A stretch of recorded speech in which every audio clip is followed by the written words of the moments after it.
Força e Poder, Episódio 6: O Castelo do Bugre. Aos poucos, as coisas foram normalizando.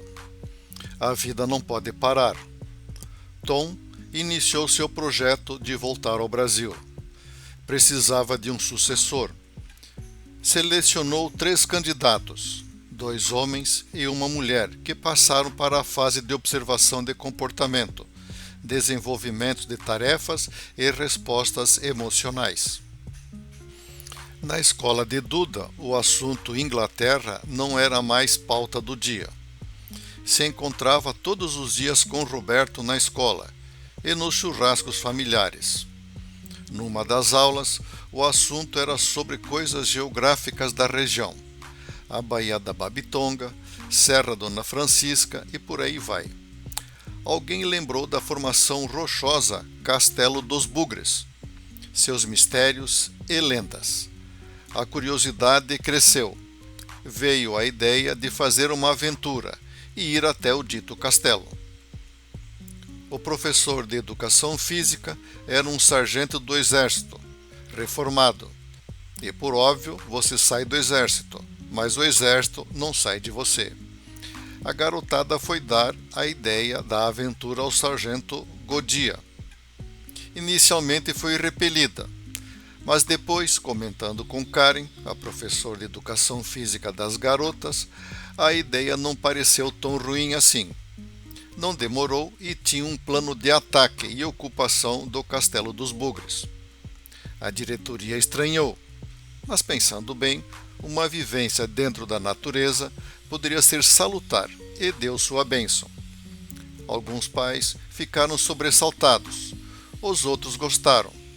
A tropa de assalto de Godia e Karen acabou sendo formada com 25 alunos, Duda inclusive. As instruções preliminares eram a vestimenta.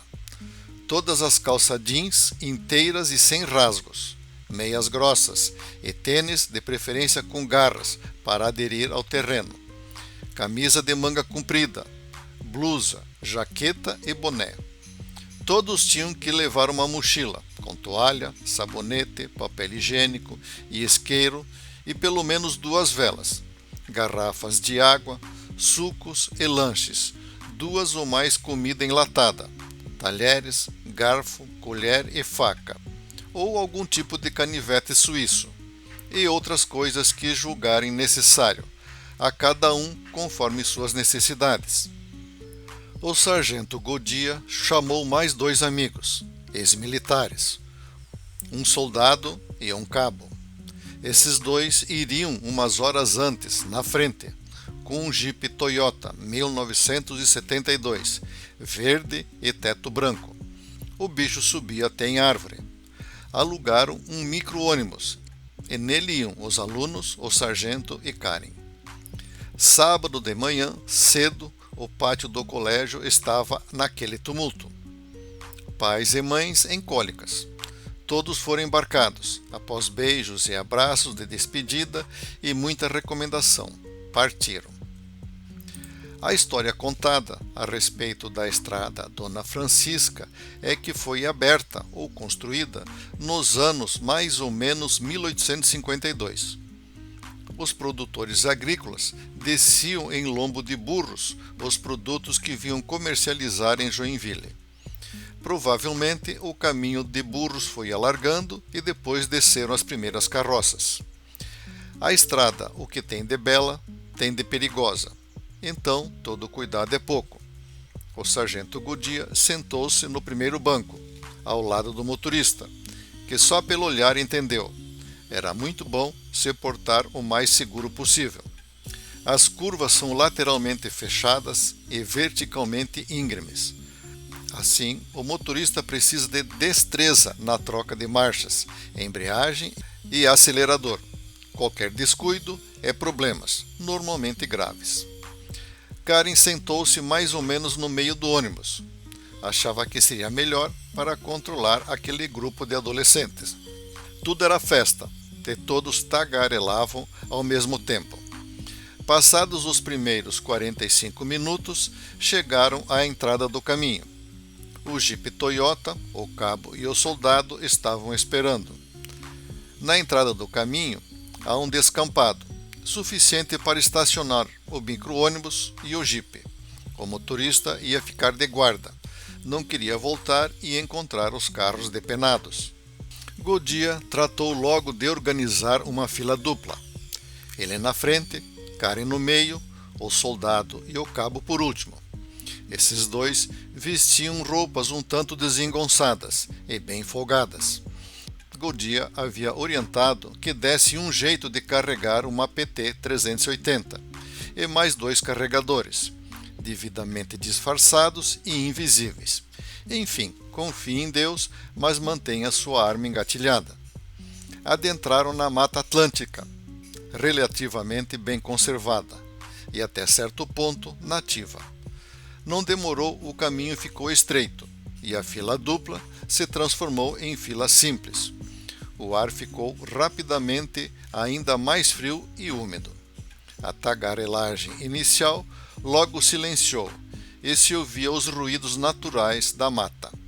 Gritos de pássaros dando alarme, aves silenciosas batendo asas em fuga, quebrando galhos e folhas. O vento balançava a copada das árvores, trazendo a sinfonia da natureza aos ouvidos um pouco mais treinados. 15 minutos de caminhada e a reclamação deu início. Tá muito longe ainda? Tô cansada. Não aguento mais. Podemos parar um pouquinho? Calma, calma. Vamos caminhar meia hora e paramos para descansar. Precisamos ser fortes. Godia tentou entusiasmar seu pequeno exército juvenil. Após mais 15 minutos de caminhada contínua, o sargento julgou melhor dar uma folga.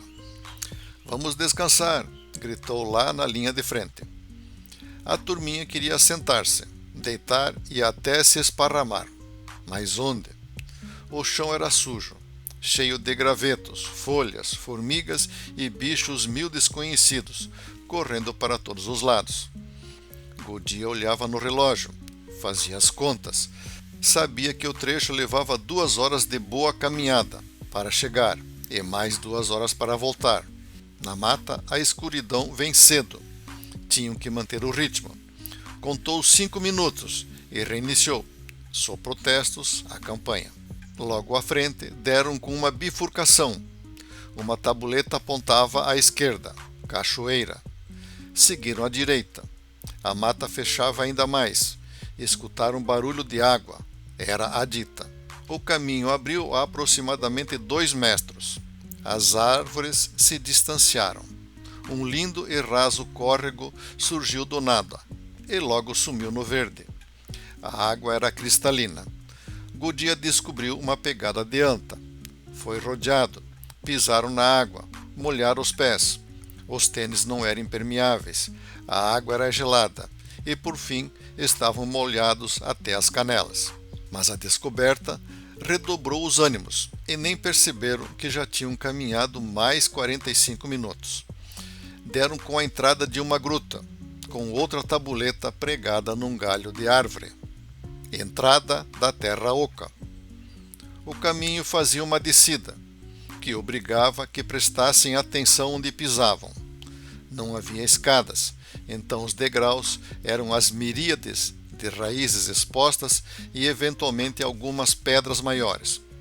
Logo após o pequeno vale, a mata cedia e dava para ver o topo do objetivo, o Castelo dos Bugres. Olha, é bonito. Ainda está muito longe. Meu Deus, estou acabada. À frente, uma rampa, pelo menos 2 vezes ao contrário da descida. Levava ao topo e descortinava-se em todo o seu esplendor o amontoado rochoso. O que realmente impressiona é o tamanho das rochas e como elas se sobrepõem. Todos sentaram-se no gramado, mais ou menos seco. Enfim, muitos já estavam com a bunda molhada, então nem ligava mais. Vamos fazer um lanche e nos recuperar. Depois podemos explorar o local, falou alto o sargento. Enquanto as mochilas foram abertas, tudo quanto tipo de sanduíches, bolachas, sucos, refris e até uma quentinha com o almoço apareceu. Godia fez uma preleção a respeito de como deviam se comportar. Nunca andem sozinhos, sempre em duplas ou mais. Olhem para o chão. Podiam encontrar cobras. Cobras? Ai, meu Deus! Mantenham distância e chamem um dos adultos. Não corram, podem cair e se machucar. Muito, mas muito cuidado, tem um precipício logo ali, apontou para o local. Os grupinhos foram se formando, conforme as preferências de cada um. Duda, com mais 3 garotas, entraram pela passagem estreita, entre 2 enormes rochas, tendo como teto outra ainda maior. A passagem, logo à frente, fazia um cotovelo à esquerda. Quando a terceira amiga de Duda fez a dobra e sumiu de vista, a enorme pedra que estava à sua frente fez um movimento e abriu uma pequena fresta. Duda, impulsionada por algo mais forte que ela, simplesmente atravessou aquele portal. Assim que estava do lado de dentro, a pedra moveu-se novamente. Para surpresa e terror, viu-se envolvida pela mais tenebrosa escuridão. Deu meia volta e tentou tatear a saída. Encontrou somente o contato com uma pedra áspera e fria. Então, às suas costas, escutou algo como uma respiração, um movimento. Num estado de extremo pavor, sem controle, explodiu em luz azulada. À sua frente, uns 5 metros afastado, em pé, viu um gigante, 2 vezes e tanto o tamanho de Zeca. Duda deu um passo para trás e deu com a pedra dura e fria. O gigante tinha cabelos vermelhos, não ruivo, vermelhos. Longo, descia até um pouco abaixo dos ombros. O cabelo não era liso nem ondulado, era algo serrilhado, fazendo como que pequenos degraus de uma escada vermelha. A barba era semelhante ao cabelo e descia até a base do pescoço, também serrilhada. Os olhos eram dourados, podia-se dizer como olhos de gato. Por algum motivo, que não soube explicar, o pavor foi embora. Sentiu uma certa simpatia pelo enorme estranho. Ele usava uma espécie de saiote canelado, largo, talvez de couro. Descia até o meio da canela. Na cintura tinha um cinto largo. Do lado esquerdo aparecia bem evidente uma enorme espada. No meio da cintura, do cinto largo, descia uma espécie de gravata, até o meio do saiote. Nos pés, calçava algo como uma sandália. Dela saíam 2 fitas que circulavam os tornozelos e iam se entrelaçando até próximo aos joelhos. O gigante fez o movimento, como um sinal de respeito e de serviço, em honra dada a reis e rainhas. Joelhou-se com o joelho esquerdo, tirou a espada e suavemente a cravou na terra. Gi, seu protetor, Duda escutou dentro de sua cabeça. Maria Eduarda, Duda simplesmente pensou. Gi levantou-se e se afastou para um lado. Duda então percebeu que havia uma passagem e a alguma distância viu uma chama de uma vela. Para sua surpresa, a vela parecia que estava caminhando em sua direção. Iluminava ao redor um longo corredor, todo feito em rocha.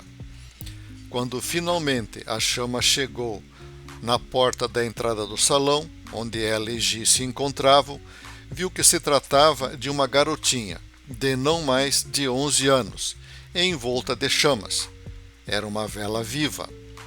A garotinha vestia um vestido todo branco, sem golas, com abertura em V. Longas mangas chegavam às mãos num cone pontiaguda e terminavam um palmo depois dos dedos. O vestido era cinturado e descia até rente ao solo e terminava com uma barra dourada. Um cordão dourado circundava o pescoço, descia pelos 2 lados, circulava o dorso e dava 2 voltas na cintura e era amarrado bem no meio do corpo, próximo ao umbigo. Os dois lados dos cordões desciam até perto dos joelhos e acabavam em duas franjas. O salão ficou todo iluminado com a garota chama. Bastet, sua guia, soou como uma canção dentro da cabeça de Duda. Duda somente sorriu. De alguma forma sabia que Bastet já sabia seu nome. Siga-me. A garota chama deu meia volta e caminhou pelo corredor, iluminando o caminho, o teto e as paredes. Escutava as passadas pesadas de Gi atrás de si. O corredor era longo, mas Duda não sentia cansaço, coisa estranha.